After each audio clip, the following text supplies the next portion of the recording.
Hello there, South Aiken family. This is Sam Fuller here, and I'm principal here at South Aiken. And I'm here with our Aiken Public Safety SRO, School Resource Officer, Jonathan Wallace. And we want to come to you this morning and talk a little bit about vaping.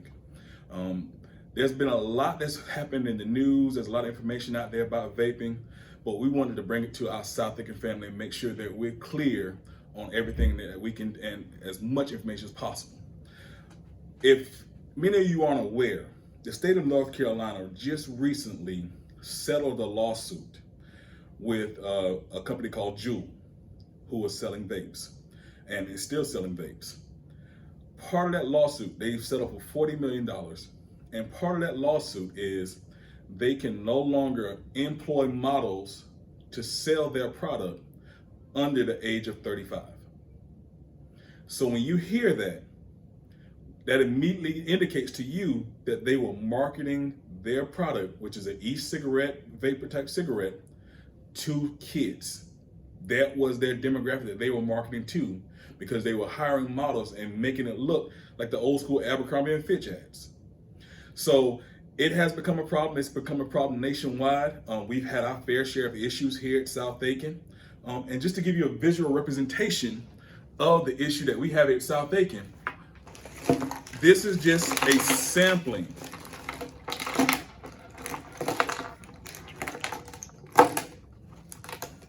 of the vapes that we collected last school year. This is a sampling, okay? Again, I'm not gonna hide behind it because I need everybody to be informed so our students and our parents can address this issue, because it's gonna take everybody. Another indicator of how much of an issue this has become is those of y'all who've been in education, those of you who have been around or older, been around more than 15 years, know this stat will be crazy to you. We have confiscated in the last 3 years 0 cigarettes. I'll say that again. In the last 3 years, we have confiscated 0 cigarettes at South Aiken High School. This is what we confiscate now. So that shows you how this world is changing, and we need to make sure that we are staying ahead of that change in order to make sure our children stay safe and can be educated in the highest level possible. So now I'll pass it along to Officer Wallace to discuss a little bit of this. Okay. Some of the things about the vapings, they come in different types of devices that are used. You have everything from things like the expensive mods that you can actually purchase. They have the different refillable caps that go on them, or they can come with the actual tanks that actually are filled, all the way down to your rechargeable devices. And then they have the disposable devices, which are almost like an actual mock cigarette. One of the biggest issues with a lot of these rechargeable devices and the modular devices is the fact that you can take and pull the caps off of them, and whenever you just pull the cap off, then they are able to be refilled and filled with different types of other chemicals, primarily a marijuana type vaping or a THC vape. The big problem with the THC vape is it's done in a way to make a solid grass product into a liquid form. And the biggest thing for that is it goes through a process very similar to distillation of alcohol.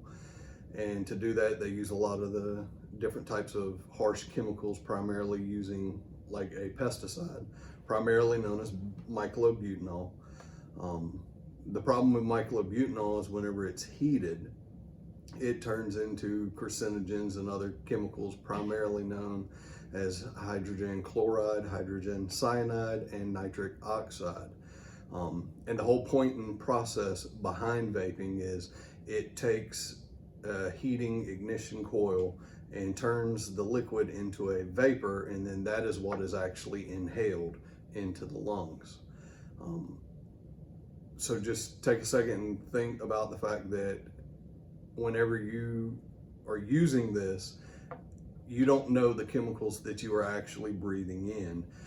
you don't know exactly the lasting effects it's going to do to your actual body. That's one of the biggest issues that we are having.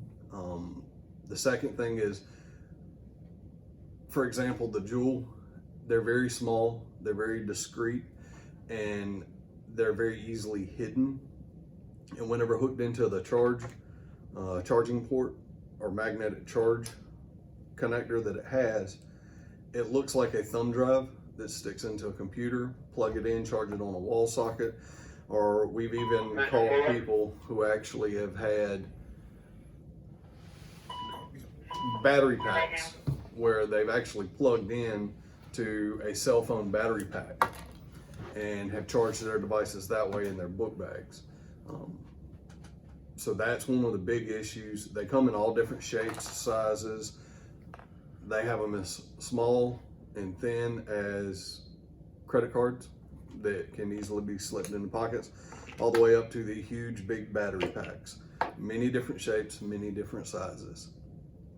On the other side of it, if a student is caught with a vaping device and it is believed to contain THC, after talking with the school administration and the other officers and supervisors with Aiken Department of Public Safety, the students believed to have marijuana or THC vaping devices are going to be charged with simple possession of marijuana.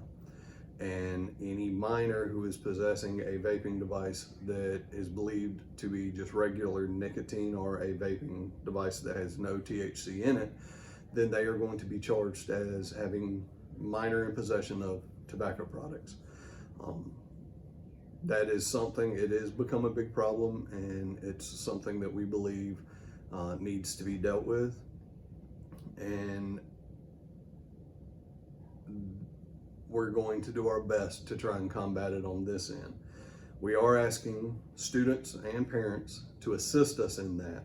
If you are a student and you are aware of somebody smoking a vape, selling a vape, or passing vapes around, you can please let us know. You can let us know anonymously.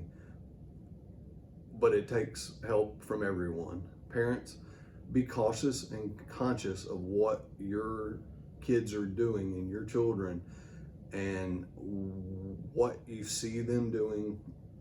If you see it looks like they've got some new electronic devices, be curious, ask them what they are. That way you are aware of what all is going on. You are aware of the things that are being brought into your home as well as brought into this school. One thing, there are a lot of elements out there who care nothing about your children. They are doing whatever possible to sell them things that are harmful to them, that are dangerous to them, and selling things to them to try to deceive us as school administration, to deceive you all as parents, to deceive you all as students. So this is why we are making such a stand against this, because we care about your health, we care about your safety, we care about your well-being. We don't want to see a student having to be transported to the hospital, which has happened because they have inhaled a vape and not known what's in it. That is dangerous. Okay, that is dangerous. We have had students come to us and say, I don't know what I just took. That is dangerous. You don't know if there's an allergic reaction. You don't know if somebody might have spiked it with something else. So please, for your health, for your safety, let's leave it alone. Okay, let's leave it alone. And if you have questions, ask. Okay, if you have questions, ask. We are here to help you. Officer Wallace is extremely knowledgeable about this. We work hand in hand, trying to see this be eliminated. But it's gonna, like Officer Wallace said, it's gonna take everybody. So I thank you for being here this morning and paying attention to our presentation. And again, if you have questions, ask. Know that we're here to help.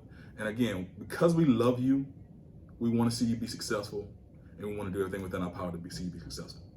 Because it is always every thoroughbred, every day, all means all.